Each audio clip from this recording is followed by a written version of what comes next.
Coach Prime's iconic shoe silhouette is taking over the Pro Bowl. Yeah, even when Coach Prime isn't in the Pro Bowl, he's still in the Pro Bowl as his son. Of course, first fifth round rookie since Puka Nacua to make the Pro Bowl. Made the Pro Bowl in his first year, unlike his dad, and Deion actually shouted out. We're going to talk about that. But the main thing we're going to talk about is actually the history of a pretty cool shoe. Now, as y'all know, the DT Steve, tell us about your kicks, Diamond Turf 97. These look like retro. Is being seen on Steve Young and a lot of greats. I'm gonna let Big Steve Young explain, and I'm gonna get into it here. Oh, these are the Deion Sanders. Look at the 21. They're Diamond Turfs. Yeah, man. It looks like something we wore back in the day. They've done some things that make them amazingly more like softer and quicker and lighter. But this feels really like old school to me. Way to go, Deion, man. You take some time off of 40? Yeah, I think I was a 4-3, 4-4 guy. 4-3. Anything but 4-2. 4-2 in those. 42. Steve Young is a 4-2 guy in the in the Diamond Turfs. You heard it here first. It's all the magic that's in the shoes for Deion Sanders. But what I was talking about, and what the main point of this story is, not story of this video, is kind of getting to how we got here. How did we get from a shoe, mind you, not a basketball shoe? Wow, this video is not playing, but it's shedeur and Steve Young, and they're pushing and shoving and having a good time. It's a beautiful thing. What I want to have the conversation is how we got here. How we got all these icons of the game wearing Diamond Turfs. You have shedeur. You got, I can't see who this is back here. He's got some Diamond Turfs. We got Diamond Turfs everywhere. Everywhere you see a Diamond Turf. Steve Young is rocking his DTs.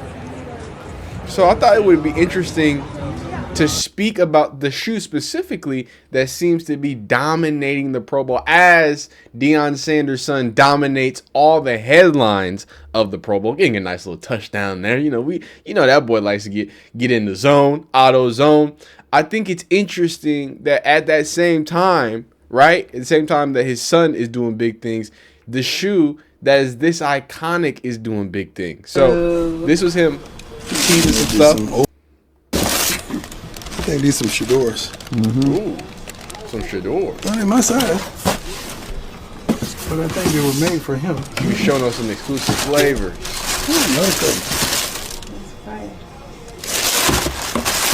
I might take them to the bowl. Super Bowl.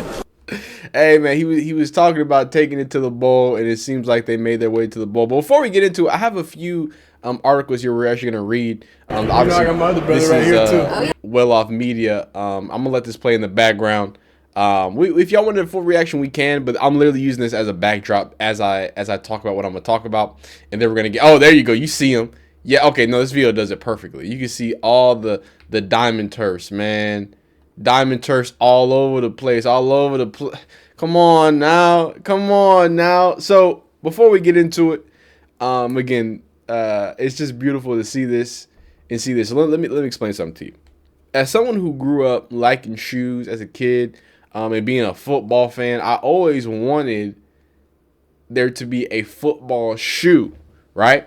Now, and this is another reason why I know some people wonder why you a Deion Sanders fan? Like it's deep rooted for me, right? Shout out to Kamari Lassiter. It's deep rooted for me because back in the day, at least my day, when it was the LeBrons and the Kobes and the KDs, that's what was popular.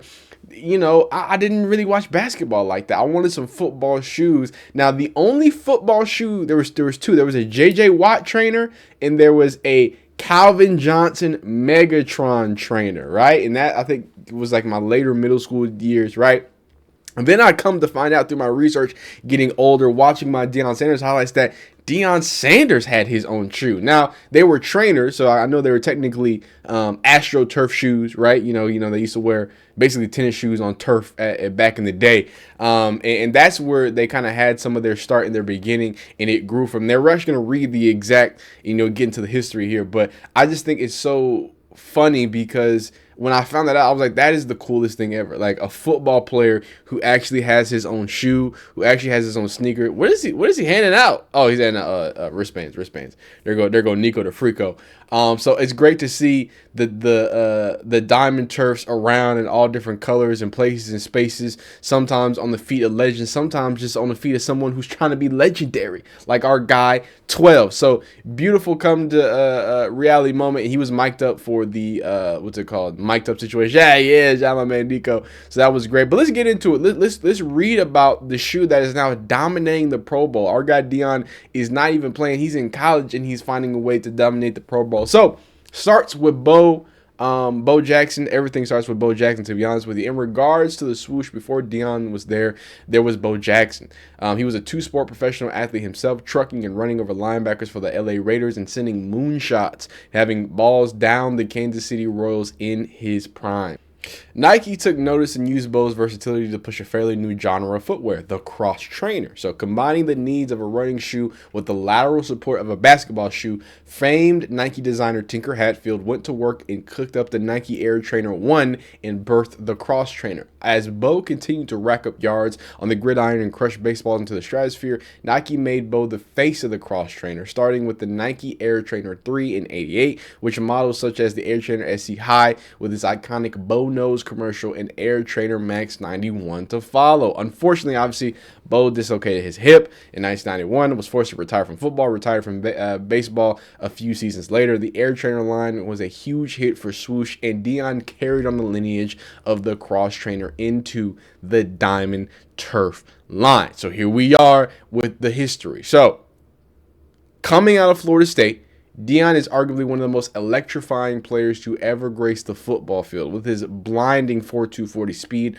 along with coverage skills, Deion was the epitome of what a shutdown corner is, and Nike gave Primetime his signature line in 1993. Starting with the Nike Air Diamond Turf, the midfoot strap became the signature design feature on the Diamond Turf line, as Deion wanted to secure and lock down his feet. Dressed in accordance with the Atlanta Falcons and Braves, respectively, he played for both teams at the time, even playing in the NFL regular season game in Game 5 of the World Series in the same day in 1993. The sneaker would make a return for the first time in 2005, with the most recent retro coming out in 2013. And as we know, we have retros now coming out in 2026, right? And he's going crazy with them. Nike Air Diamond Turf 2. So the Nike Air Diamond Turf 2 came along during the 1994-1995 season, as Primetime was now suiting up for the 49ers. Using similar features to the first, the Air Diamond Turf 2 featured more rounded lines and mesh ventilation panels placed on the quarter panels. On the gridiron, Deion rocked the sneaker in his return to the Georgia Dome, where he high-stepped his way into the end zone, returning an interception against his former team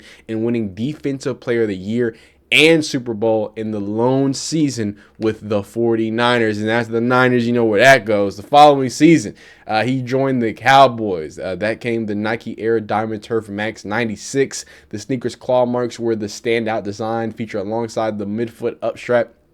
For the first time, Diamond Turf line featured a visible air unit, which was placed in the heel and opted for a higher cut compared to the first two Diamond Turf sneakers. These things look like them Air Monarchs. These don't look fresh. These don't look fresh at all.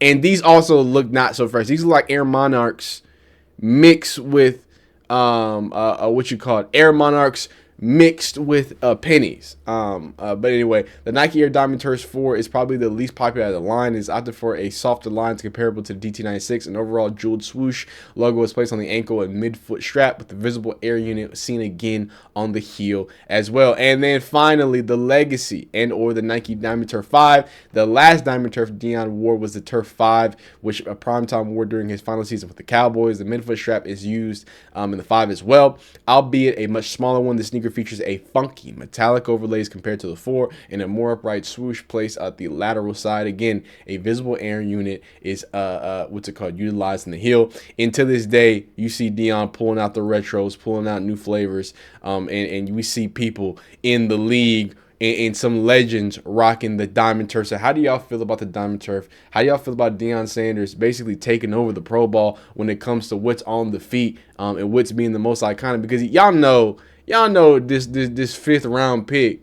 you know, just in case you weren't too sure if the Diamond Turf was gonna get enough If you know what I'm saying, if you weren't sure if the diamond turf was gonna get enough coverage, don't worry, man.